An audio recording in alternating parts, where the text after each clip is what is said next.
بسم اللہ الرحمن الرحیم۔ السلام علیکم ورحمۃ اللہ وبرکاتہ۔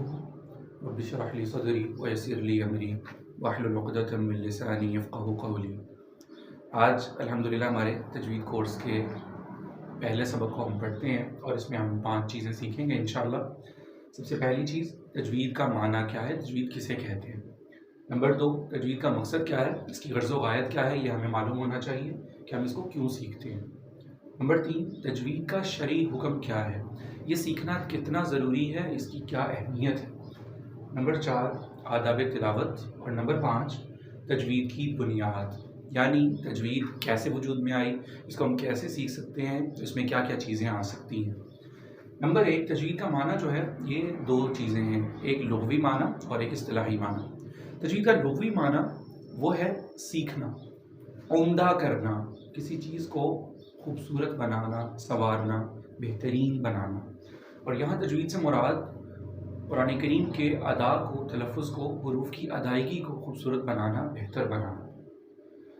نمبر 2، تجوید کا مقصد قرآن کریم کو تلاوت کرتے ہوئے ہر طرح کی چھوٹی بڑی غلطیوں سے اپنے آپ کو بچانا اور اس کو اس طریقے سے پڑھنا جیسا کہ رسول اللہ صلی اللہ علیہ وسلم نے خود تلاوت فرمائی اور جن قواعد کا خیال رکھا اور صحابہ کرام کو جس انداز سے پڑھنا سکھایا، اور قرآن کریم کو خوبصورت آواز میں پڑھنا سیکھنا، اس کا تجوید کا مقصد ہے۔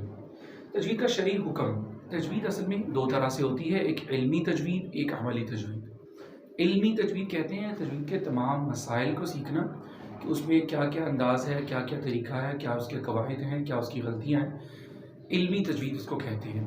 یہ سیکھنا فرض کفایہ ہے۔ فرض کفایہ ایک ایسے فرض کو کہا جاتا ہے جو ایک علاقے میں رہنے والے تمام لوگوں میں سے اگر چند افراد بھی سیکھ لیں تو وہ سب کی طرف سے کافی ہو جائے گا۔ سب کے لیے سیکھنا اس کا ضروری نہیں ہوتا، لیکن اگر کوئی بھی نہیں سیکھے گا تو پھر تمام لوگ گناہ گار ہوں گے، کیونکہ فرض تو ہے بہرحال، لیکن کفایہ ہے، چند لوگوں کے کرنے سے کافی ہو جائے گا۔ اور دوسری تجوید عملی ہے کہ پڑھنا، اس کے مطابق قرآن پاک کو درست پڑھنا سیکھنا۔ یہ ہر شخص کے اوپر، ہر مسلمان پہ فرض عین ہے کہ وہ اپنی استطاعت کے بقدر زیادہ سے زیادہ کوشش کرے کہ قرآن پاک کو درست پڑھنا سیکھے، جس حد تک اس سے ہو سکے وہ صحیح پڑھنا سیکھے اور پڑھنے کی کوشش کرے۔ نمبر 4، آداب تلاوت۔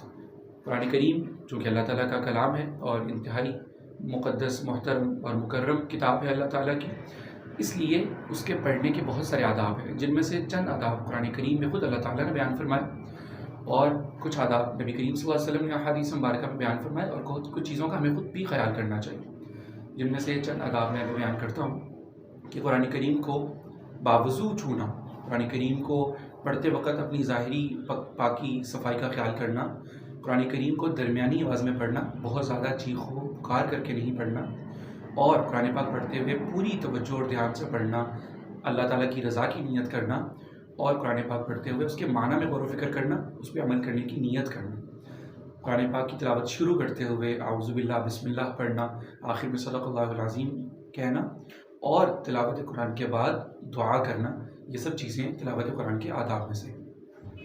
نمبر 5، تجوید کی بنیاد کیا ہے۔ تجوید کی بنیاد جو ہے وہ اصل میں حروف تہجی ہیں، کیونکہ پورا قرآن کریم 29 حروف، لیٹرز ایسے ہیں جن سے مل کے بنا ہوا ہے، تمام الفاظ، کلمات، آیتیں انہی حروف سے بنی ہیں، اور وہ حروف یہ لکھے ہیں، اگر ان کا تلفظ، ان کی ادائیگی مضبوط اور عمدہ ہو گئی تو گویا تمام تجوید کیا ہو جائے گی، بہتر ہو جائے گی۔ اور قرآن پاک کو تجوید سے پڑھنا اس لیے سیکھنا بھی ضروری ہے کہ خود نبی کریم صلی اللہ علیہ وسلم نے فرمایا کہ اللہ تعالیٰ اس بات کو پسند فرماتے ہیں کہ قرآن کریم کو ایسا ہی پڑھا جائے جیسا وہ نازل ہوا۔ تو میں ان حروف کو ادا کرتا ہوں: الف، با، تا، ثا، جیم، ح، خا، دال، ذال، را، زا، سین، شین، صاد، ضاد، طا، ظا، عین، غین، فا، قاف، کاف، لام،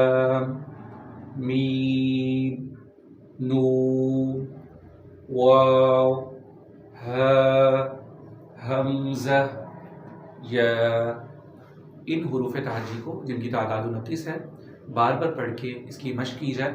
جتنے زیادہ ان کی ادائیگی عمدہ ہوتی جائے گی، باقی تمام تجوید کی بنیاد چونکہ فنڈامنٹلز یہی چیزیں ہیں، جتنی یہ بہتر ہوں گی انشاءاللہ اتنی ہماری تجوید بہتر ہو جائے گی.